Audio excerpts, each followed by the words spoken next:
So Transformers: Rise of the Beasts was directed by Stephen Cable Jr. and it stars Anthony Ramos, Dominic Fishback, Pete Davidson, Peter Dinklage, Michelle Yeoh, and Peter Cullen, and this time around taking place in the year 1994, so before any of the events of the other Transformers movies.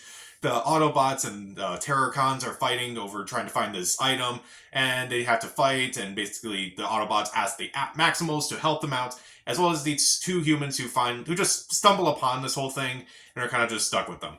So the Transformers movies, I miss the age when it seemed like all the rage to just talk about the Transformers movies and just shit on them. Now, Transformers, I don't have any nostalgia for the cartoon or the toy or anything like that. The only nostalgia I have for this is the movies. Like, I do like this 2007 movie as a guilty pleasure. I recognize there are a lot of problems with it, but it's still enjoyable enough for me to go, okay, I don't hate this so much. Then we get to the sequels. The sequels, they get worse. They get worse. I liked Transformers back when I was, 15 years old because that was like a perfect movie for me. Like those movies came out like right at the right time.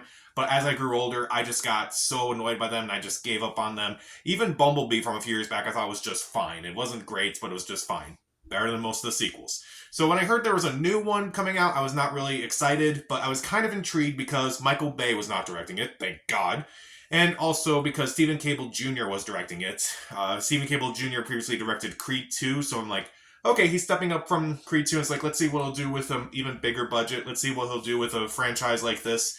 And the results are not great. It's not a terrible movie by any means, but I really don't love this movie either. Now, it may not be a lot saying, oh, I don't love this movie, but then again, I am not a big Transformers fan. So, I don't know. It may sound biased, but at the same time, I'm like, I'm not going to shit on this movie entirely. This movie's not terrible by any means. I've seen far worse movies than this. I've seen far worse Transformers movies than this. This movie is serviceable enough.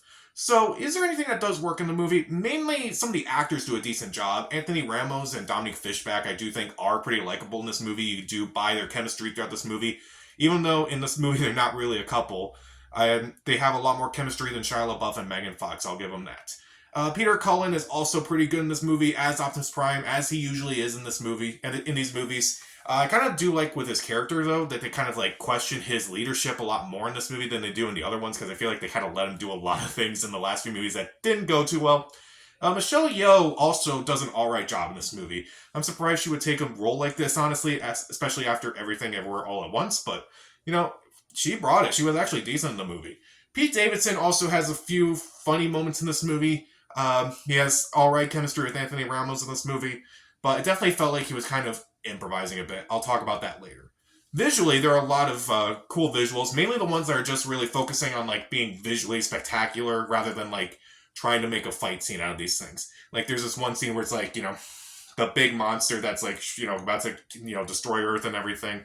That was pretty cool to look at, and I definitely felt the vibrations in my theater when that thing appeared. It was really good. The fight scenes, not so great. They kind of like cut around that, but I'll talk about that later too. And one of the things I don't like about these Transformers movies is that the humor falls flat usually. There were actually times in this movie where I was laughing. Even Optimus Prime gets a joke here and there. It's like, okay, that's actually good. Like, I'm actually surprised that the humor in this movie is not, cringy. It's not awful. It's not relying on stereotypes. Thank God for this movie. And I do like that there are better interactions between the Transformers and the humans, because I feel like a lot of these movies just focus way too much on the human characters and their BS, and it's just annoying in those movies. Here, it's not nearly as annoying, and I kind of like how they're kind of brought in this movie. At least in this movie, their characters are somewhat involved with this movie because they're interested in what the Transformers are already into. Like, about Dominic Fishback's character, at least she knows all these hieroglyphic stuff, so it's like, okay, it makes sense why she's in this movie. Anthony Ramos was just kind of there, and he was like trying to steal this car. Okay, fine, I'll let it slide. At least it's better than what they did with Shia LaBeouf and Megan Fox, who were just there. And I also do immediately like the shorter runtime of these movies. These movies were starting to push 3 hours long, and I don't know why. This movie thankfully has a runtime of just about 2 hours with credits, and it just gets to the plot faster. There's a lot less, pointless humor in this movie, and I just really like that. And I kind of like this in the movie, too, that at times it kind of feels like a horror movie with some of the Terrorcons, like how they come in and they try to scare the characters. It kind of plays out like a horror movie. It was really cool. I just kind of wish they used that a lot more. So, what don't I like about this movie? The editing of this movie is atrocious. Like, towards the end of the fight, it's just kind of hard to tell like what exactly is going on at times. It doesn't really help. Like it's just kind of annoying because like I'm trying to figure out like who's that character again? Like what are they doing? Okay, they're just kind of cutting around, and I'm just like I can't really tell what's going on at times. But this is mainly towards the end of the movie. And even though Pete Davidson does have good chemistry with Anthony Ramos, I found a lot of his jokes to be kind of not good, honestly. Like he has this double entendre that's just eye roll. It's something that Michael Bay would have done in one of his movies, but still. There's also a joke he has about Marky Mark, which I'm like, really? After he appeared in the other Transformers movies, was that intentional? And as far as like the Maximals go, I was not impressed by them. I felt like they didn't do too much. They looked cool, I guess, but I felt like they didn't really get to do a whole lot. Michelle Yeoh did a bit in this movie, but I felt like, the other ones didn't really do a whole lot. Like, they looked cool. Like, there was one that was a gorilla, one that was a cheetah, one that was a rhino. And I felt like they did nothing. They did more than Dinobots and Age's Extinction, so I'll give it that. And I also don't really like the villains in this movie. I feel like they're just really boring villains. Like, I didn't even realize until the end credits that Peter Dinklage voiced the main villain. How do you mess that up? How do you screw up Peter Dinklage that much? Oh, man. I just didn't care for the villains too much in this movie either. Also, there's a lot of things that are just not really explained, which, for a movie that relies heavily on just exposition, you could explain why these villains are doing the things that they do and how they manage to do these things, and it just... I really shouldn't be asking for logic in a Transformers movie at this point. It's kind of like asking for logic in a Fast and Furious movie.